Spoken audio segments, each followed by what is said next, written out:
امریکہ نے مشرق وسطی میں اسکارپین اسٹرائک کے نام سے نئی ٹاسک فورس قائم کر دی۔ مشرق وسطی میں اسکارپین اسٹرائک کو بنانے کے مقاصد کیا ہیں؟ اس کے علاوہ خلیج فارس ایران کی ریڈ لائن ہے، ہر خطرے کا پوری قوت کے ساتھ مقابلہ کیا جائے گا۔ ایرانی سپاہ پاسداران انقلاب اسلامی کے ڈپٹی کمانڈر جنرل علی فدوی نے بھی امریکہ کو پلٹ کر وار کر دیا۔ امریکی لڑاکا طیارے F-16 دوران پرواز آگ لگنے سے تباہ ہو گیا۔ امریکی فضائیہ نے حادثے کی وجوہات کے بارے میں تفصیلات فراہم کیوں نہیں کی؟ امریکی فضائیہ کیا حقائق چھپا رہی ہے؟ پینٹاگون نے سعودی عرب کے لیے $1 ارب مالیت کے عسکری ساز و سامان کے معاہدے کی منظوری دے دی۔ امریکہ سعودی عرب کو کون کون سے خطرناک ہتھیار دینے جا رہا ہے؟ اس ولاگ میں تمام اپڈیٹس آپ کے ساتھ شیئر کریں گے۔ آپ دیکھ رہے ہیں 92 نیوز ڈیجیٹل اور میں ہوں آپ کے ساتھ وقاص فاروق۔ ویورز، امریکی سینٹرل کمانڈ نے مشرق وسطی میں اسکارپین اسٹرائک کے نام سے ایک ٹاسک فورس شروع کی ہے۔ امریکی وزارت جنگ اور سینٹرل کمانڈ نے امریکی افواج کے لیے ایک ڈرون یونٹ کے قیام کا اعلان کیا۔ یہ یک طرفہ ڈرون لوکاس کمپنی نے بنائے ہیں۔ ایک امریکی عہدیدار نے غیر ملکی میڈیا کو بتایا، امریکہ نے مشرق وسطی میں ان قاتل ڈرونز کی ایک بڑی تعداد تعینات کر دی ہے۔ امریکی سینٹرل کمانڈ کے کمانڈر ایڈمرل بریڈ کوپر نے کہا ہے کہ یہ اقدام مشرق وسطی میں شرپسند عناصر کو روکے گا، لیکن ایک امریکی عہدیدار نے بتایا کہ یہ امریکی تعیناتی ایرانیوں پر بازی پلٹ دے گی۔ امریکی عہدیدار نے زور دیا کہ یہ تعیناتی امریکیوں کی جانب سے اپنی نوعیت کی پہلی ہے اور یہ ڈرون حملے کرنے کی صلاحیت رکھتے ہیں اور ان میں دھماکہ خیز مواد کے علاوہ جدید ٹیکنالوجی اور صلاحیتیں موجود ہیں۔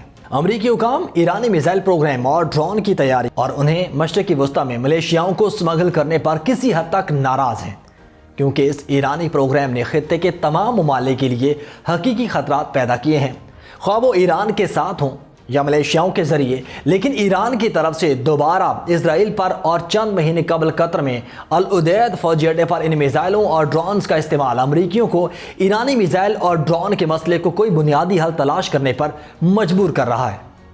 امریکی اب سمجھتے ہیں کہ انہیں ایران کو روکنے کا حل مل گیا ہے۔ ایک امریکی عہدیدار نے امریکی منصوبہ واضح کرتے ہوئے کہا کہ ایران نے حملوں کے دوران اپنا فضائی دفاع کھو دیا ہے اور اب اس کی فضائیں دوسروں کے لیے کھلی ہیں۔ ایک بڑی تعداد میں ڈرونز کے حملوں کے لیے کمزور ہے۔ امریکیوں نے اپنے ڈرونز کی ایک بڑی تعداد تعینات کی ہے، لیکن امریکی سینٹرل کمانڈ کے کمانڈر ایڈمرل بریڈ کوپر نے جدید امریکی ڈرونز کی صحیح جگہ یا پھر تعداد بتانے سے گریز کیا۔ اس تعیناتی کا مطلب یہ نہیں ہونا چاہیے کہ ایران پر کوئی فوری حملہ ہونے والا ہے، لیکن امریکی ڈرونز کی تعیناتی کا مقصد روکنا ہے۔ ایک امریکی عہدیدار نے عرب میڈیا کو بتایا کہ ہم ایران کی توجہ مبذول کرانا چاہتے ہیں اور انہیں یہ سمجھنا چاہیے کہ ہم ان کے ساتھ بھی وہی کر سکتے ہیں جو انہوں نے دوسروں کے ساتھ کیا۔ ڈرون اب خطے میں موجود ہیں اور ہم انہیں مختلف علاقوں سے لانچ کر سکتے ہیں، اور یہ ڈرونز ایرانیوں کے پاس موجود ڈرونز کے مقابلے میں تکنیکی اور کارکردگی میں بہتر ہیں۔ امریکیوں نے کئی بار ایرانی میزائل پروگرام اور عام طور پر ایرانی خطرات کا مقابلہ کرنے کی کوشش کی ہے، اور اس مقصد کے لیے انہوں نے کئی طریقے اور منصوبے استعمال کیے ہیں۔ ایک مرحلے پر امریکی مشرق وسطی میں 2 طیارہ بردار جہاز تعینات کرتے تھے اور یہ آبنائے ہرمز، خلیج عرب یا بحر عرب میں باری باری گشت کرتے تھے۔ پچھلے کچھ سالوں میں امریکیوں نے اپنے منصوبوں میں ترامیم کی اور اپنی بحری افواج کا بڑا حصہ واپس لے لیا اور اعلان کیا کہ وہ فوری فضائی تعیناتی کے منصوبے پر انحصار کریں۔ امریکہ کی سرزمین سے یا پھر دنیا بھر میں تعیناتوں کے علاقوں سے اسٹریٹجک بمبار یا پھر لڑاکا طیاروں کے اسکواڈرن کو مشرق وسطی بھیجا جائے گا۔ پھر امریکی اس سال کے آغاز میں طیارہ بردار جہازوں کی تعیناتی پر واپس آ گئے، لیکن امریکیوں کو ہمیشہ 2 بڑے مسائل کا سامنا رہا۔ پہلا یہ کہ علاقے میں افواج کی تعیناتی مہنگی ہے۔ جبکہ امریکہ اپنے بحری جہاز اور طیارے مشرق وسطی بھیجتا ہے تو امریکی خزانے کو اربوں ڈالر کا نقصان ہوتا ہے۔ اور دوسرا اور سب سے بڑا مسئلہ امریکی پائلٹس کی زندگی کو خطرے میں ڈالنا ہے اور ان سے ایرانی فضائی حدود میں پرواز کرنے کا مطالبہ کرنا ہے۔ امریکی عہدیداروں نے کئی بار دہرایا ہے کہ اگر کوئی امریکی پائلٹ ان کی سرزمین پر گرا تو ایران اس کے ساتھ بدسلوکی کرے گا، اور اگر تہران نے کسی امریکی پائلٹ کو گرفتار کر لیا تو وہ امریکہ کو بلیک میل کرے گا۔ اب ایک امریکی عہدیدار کا کہنا ہے کہ نیا منصوبہ اس خطرے کو نظر انداز کرتا ہے اور ہمارے پاس زیادہ مضبوط روک تھام ہوگی۔ امریکی عہدیدار نے عرب میڈیا کے ساتھ ایک گفتگو میں وضاحت کی کہ روک تھام کے لیے صلاحیتوں، وسائل اور سیاسی عزم کی ضرورت ہے۔ امریکی سیاسی قیادت نے کبھی بھی امریکی پائلٹس کی جان کو خطرے میں ڈالنے کا ارادہ نہیں کیا، نیا امریکی منصوبہ بہت سے سیاسی اور فوجی مسائل کا حل معلوم ہوتا ہے، لیکن یہ اچانک نہیں بنا۔ امریکیوں نے کئی سالوں سے ہزاروں امریکی بحری اہلکاروں کی تعیناتی کا متبادل تلاش کرنے کی کوشش کی اور 5ویں بحری بیڑے کے کمانڈر ایڈمرل بریڈ کوپر نے بحری ڈرون کا منصوبہ اور پروگرام ایجاد کیا۔ اب وہ سینٹرل کمانڈ کے کمانڈر بن گئے ہیں اور انہوں نے ایرانیوں کو ناکام بنانے اور انہیں روکنے کے لیے ایک بڑا منصوبہ اپنایا ہے جو یک طرفہ ڈرون کا منصوبہ ہے۔ یہ وہ ڈرونز ہیں جنہیں آپریٹر دھماکہ خیز مواد سے لیس کر کے لانچ کرتا ہے اور وہ واپس نہیں آتے بلکہ دھماکہ خیز وار ہیڈ والے میزائل کی طرح ہوتے ہیں۔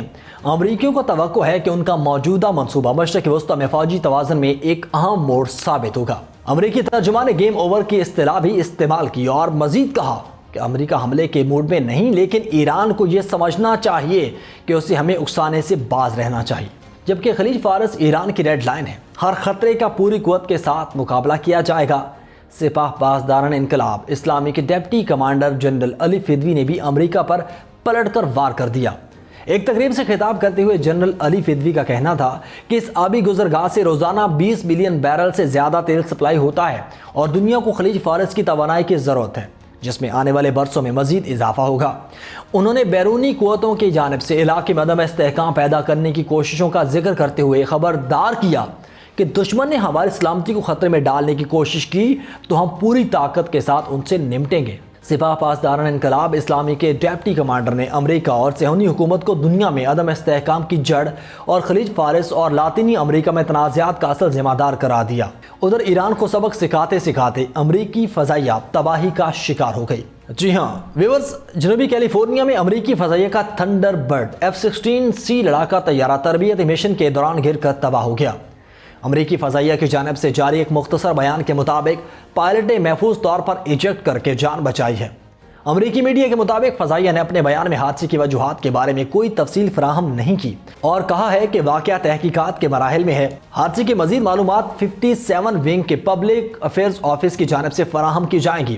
حادثے کی ایک ویڈیو سوشل میڈیا پر وسیع پیمانے پر شیئر کی گئی جس میں دیکھا جا سکتا ہے کہ پائلٹ وقت پر طیارے سے نکلنے میں کامیاب ہوا، جبکہ طیارہ زمین سے ٹکرانے کے فوراً بعد شعلوں کی لپیٹ میں آ کر تباہ ہو گیا۔ امریکی فضائیہ کے مطابق حادثہ ایک تربیتی مشن کے دوران کیلیفورنیا کے کنٹرولڈ ایئر سپیس میں پیش آیا۔ لاس اینجلس ٹائمز کی رپورٹ کے مطابق یہ jet Nellis Air Force Base پر قائم فضائیہ کی elite demonstration team Thunderbirds کے لیے مختص تھا۔ سان برنارڈینو کاؤنٹی فائر ڈپارٹمنٹ کے مطابق پائلٹ کو طیارے سے ہنگامی صورتحال سے نکلنے کے دوران معمولی چوٹیں آئیں جسے اسپتال منتقل کر دیا گیا ہے۔ امریکہ کے فائر ڈپارٹمنٹ نے اپنے بیان میں کہا کہ اس نے ٹرونا کے قریب ایئر کرافٹ ایمرجنسی کا جواب دیا۔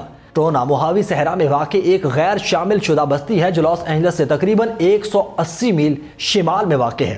F-16C طیارہ ایک مخصوص سنگل سیٹ ورژن ہے جس میں F-16A اور B جیسے پرانے ماڈلز کے مقابلے میں بہتر ایویونکس اور جدید ہتھیاروں کے فیچرز شامل ہیں۔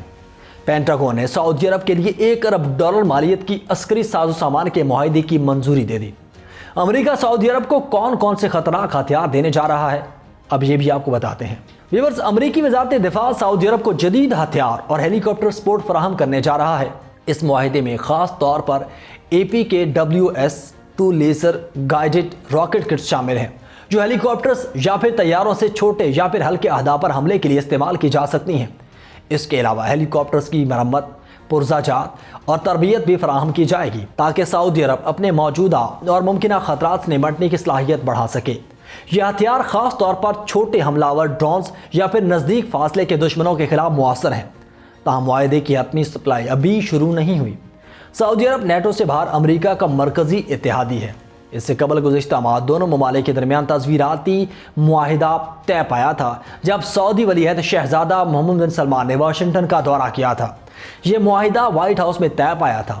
سعودی عرب اور امریکہ کے درمیان دفاعی معاہدہ ریاض کی دفاعی صنعتوں کی ترقی اور مسلح افواج کی تیاری کو بہتر بنانے کی کوششوں کو مضبوط بناتا ہے، کیونکہ اس کے تحت دفاعی معاہدے میں شامل مختلف تعاون کے شعبوں پر عمل درآمد کیا جائے گا۔ ویورز، مشرق وسطی میں حالات ہر گزرتے دن کے ساتھ مزید خطرناک ہو رہے ہیں۔ امریکہ کے ڈرونز، اسکارپین اسٹرائک اور ارب ڈالر کے ہتھیار سعودی عرب کے طاقت کو نئی بلندیوں پر لے جا رہے ہیں۔ ایران بھی خاموش نہیں بیٹھا، امریکہ کو موقع پر دو ٹوک جواب دیتا آ رہا ہے۔ ہر پل خطرہ بڑھتا جا رہا ہے، لیکن ایک بات تو واضح ہے، یہ صرف شروعات ہے۔ یہ ولاگ صرف خبر نہیں بلکہ حقیقی تصویر ہے۔ یاد رکھیں کہ جب دو طاقتیں ٹکراتی ہیں تو ہر لمحہ فیصلہ کن ثابت ہو سکتا ہے۔ آج کے اس ولاگ سے اتنا ہی، اپنی رائے کمنٹ سیکشن میں ضرور دیجیے گا۔ مجھے دیں اجازت، اللہ حافظ۔